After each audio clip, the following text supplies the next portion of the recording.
மாதா தொலைக்காட்சி உறவுகள் அனைவருக்கும் வணக்கம். இனிய கிறிஸ்துமஸ் மற்றும் புத்தாண்டு வாழ்த்துக்களை அன்போடு தெரிவித்துக் கொள்கிறேன்.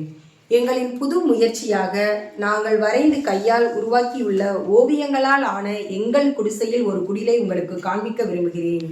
சொருபங்கள் எதுவும் இதில் பயன்படுத்தப்படவில்லை. வானதூதர் மரியாவுக்கு தோன்றியது. தாழ்மை. நான் ஆண்டவரின் அடிமை என்று தாழ்ச்சியுடன் கூறி வானதூதரின் வார்த்தையை ஏற்றுக்கொள்கிறார் மரியா. நாமும் தாழ்மையுடன் வாழ்வோம். தாழ்மை உள்ளம் ஒருவரை உயர்த்தும். நீதிமொழிகள் 29:23. வானதூதர் யோசேப்புக்கு கனவில் தோன்றியது. நேர்மை.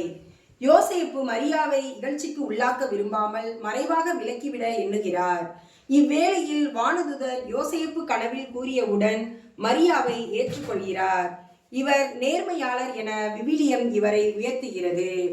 நாமும் நேர்மையுடன் வாழ்வோம். ஆண்டவர் நேர்மையை விரும்புகிறார். திருப்பாடல் 37:28.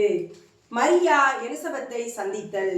பிறருக்கு உதவி செய்தல். வயது முதிர்ந்த எலிசபெத் கருவுற்றிருப்பதை மரியா அறிந்தபோது அவருக்கு உதவி செய்ய விரைந்து செல்கிறார். பிறருக்கு உதவி செய்யும் பண்பை மரியாவிடம் கற்றுக்கொள்வோம். பிறருக்கு உதவி செய்வதில் உள்ள மகிழ்ச்சியை உணர்வோம். நன்மை செய்ய கற்றுக்கொள்ளுங்கள். நீதியை நாடி தேடுங்கள். ஒடுக்கப்பட்டோருக்கு உதவி செய்யுங்கள். எசையா 1:17. பெத்லகேம் பயணம். சகிப்புத்தன்மை.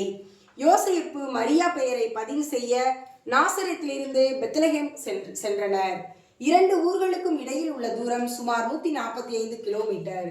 போக்குவரத்து வசதிகள் எதுவும் இல்லாத அந்த காலத்தில் ஒரு கழுதையில் கருவுற்றிருந்த மரியாவை அமர வைத்து யோசேப்பு அழைத்து சென்றார். எவ்வளவு சிரமப்பட்டு இருப்பார்கள் மரியாவும் யோசேப்பும். நவீன உலகில் சிறிய அசௌகரியங்களை கூட சந்திக்க மனமின்றி வாழ்கிறோம். சிறு சிறு இடரல்களை பொறுமையுடன் சகித்து வாழ முடிவெடுப்போம். எந்நிலையிலும் மனநிறைவோடு இருக்க கற்றுக்கொண்டுள்ளேன். பிலிப்பியர் 4:12. வானதூதர் இடையர்களுக்கு தோன்றியது. எளியவரை தேடி வந்த நற்செய்தி. எளியவர்களுக்காக இடையர்களை சுற்றி ஆண்டவரின் மாட்சி ஒளிர்ந்தது. எத்தனையோ உயர்குடி மக்கள் மீட்பரின் வருகையை எதிர்பார்த்திருக்கும் போது இடையர்களுக்கு தான் மீட்பரின் பிறப்பின் நற்செய்தி அறிவிக்கப்பட்டது. ஆண்டவர் எளியோருக்கு அடைக்கலமாய் இருக்கிறார். திருப்பாடல்கள் 14:6. பெத்லகேமில் தங்க இடம் தேடல். கிடைப்பதை ஏற்றுக்கொள்ளுதல். யோசேப்பும் மரியாவும் பெத்லகேமில் வீடு தேடி அலைகிறார்கள். மாபரன் பிறக்க மாளிகை வேண்டாம், ஒரு குடிசை போதும் என்று எண்ணுகிறார்கள். கிடைத்ததோ மாட்டுத் தொழுவம். அதையே மாளிகையாக எண்ணி ஏற்றுக்கொள்கிறது திருக்குடும்பம். பேராசை வேண்டாம், இருப்பது போதும் என்று வாழ்வோம். உலகத்திற்கு நாம் எதையும் கொண்டு வந்ததில்லை, உலகத்தை விட்டு எதையும் கொண்டு போகவும் முடியாது.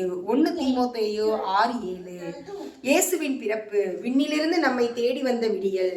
பழைய ஏற்பாடு இறைவாக்குகள் நிறைவேறி அமைதியையும் இரக்கத்தையும் மனிதர்களுக்கு இயேசுவின் பிறப்பு கொண்டு வந்தது. உலகின் பாவங்களை போக்கவும் நமக்கு நிலைவாழ்வை அளிக்கவும் தேவபாலன் பிறந்தார். கடவுளின் மனிதர் மீது வைத்த அன்பின் உச்சபட்ச வெளிப்பாடுதான் இயேசுவின் பிறப்பு. கடவுள் மனிதர் மீது வைத்த அன்பின் உச்சபட்ச வெளிப்பாடுதான் இயேசுவின் பிறப்பு. காரிருளில் நடந்து வந்த மக்கள் பேரொளியை கண்டார்கள். சாவி நிழல் சூழ்ந்துள்ள நாட்டில் குடியிருப்போர் மேல் சுடர் ஒளி உதித்துள்ளது. எசையா 9:2. ஞானிகள் வருகை. ஒளியின் வழியில். கீழ்திசை ஞானியர் இயேசுவின் பிறப்பை விண்மீன் வழியே அறிந்து இயேசுவை தேடி வந்தனர். இருளில் ஒளிரும் விண்மீனால் உலகின் ஒளியான இயேசுவை கண்டனர். நாம் இல்லாதவர்களோடு இருப்பதை பகிர்ந்து இருளில் ஒளிரும் விண்மீன்களாகும். யாக்கோபில் இருந்து விண்மீன் ஒன்று உதிக்கும். எண்ணிக்கை 24:17. கிறிஸ்துமஸ் மரம். கடவுள் ஒளியாய் இருக்கிறார் என்பதை குறிக்கிறது இந்த கிறிஸ்துமஸ் மரம்.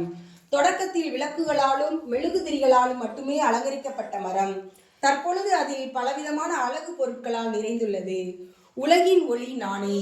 யோவான் 8:12. இந்த புது முயற்சியை செய்ய தூண்டிய மாதா தொலைக்காட்சிக்கு எங்கள் குடும்பத்தின் சார்பாக நாங்கள் அனைவரும் நன்றியை தெரிவித்துக் கொள்கிறேன்.